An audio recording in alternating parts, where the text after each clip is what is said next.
We all are motivated by something that is deep down in our hearts.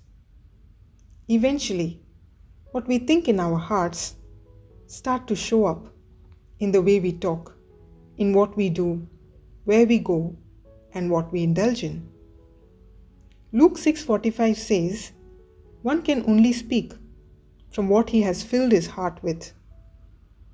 That's why Proverbs 4:23 warns us to keep our heart with all diligence, because it is the source of life.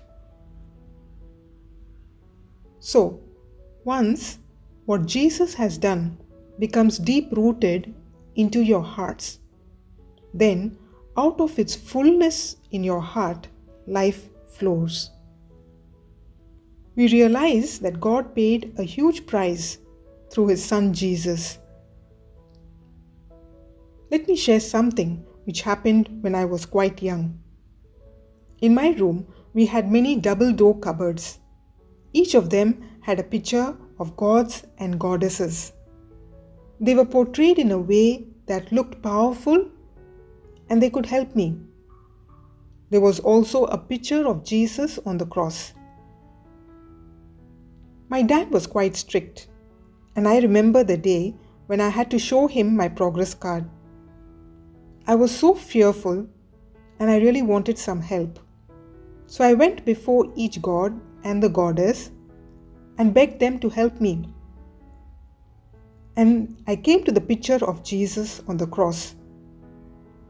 I thought in my heart that if Jesus was really God, He should have just come down from the cross so everybody could see and believe that He is God. But God's plan of salvation is foolishness in man's way of thinking. Isaiah 53 says that Jesus was like a tender plant. He was like a root in a soil that was totally dry and void of rain.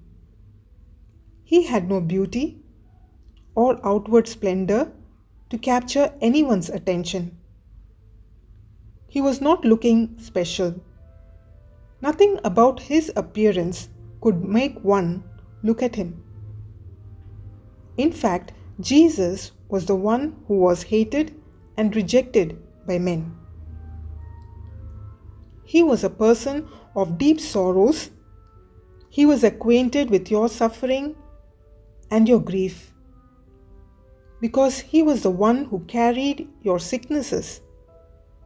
He endured the torment of your sufferings. He was struck down by God and brought low because God chose to pierce Him for our rebellious ways. He was crushed.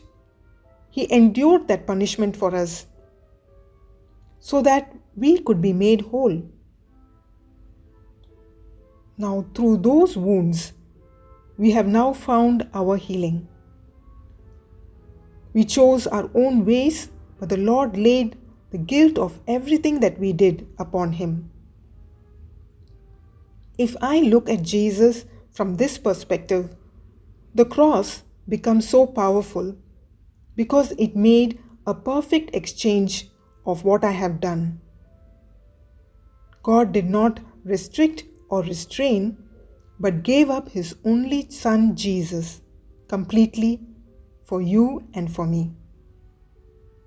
The picture that I saw when I was young did not show that Jesus rose from the dead. Sin and death did not have any power over Him and defeated the devil and all the accusations. Filling our minds and hearts with this person of Jesus makes our life powerful and meaningful. Remember, God did all this for you. He looked at you, yes, you, saw you were precious and worth His life.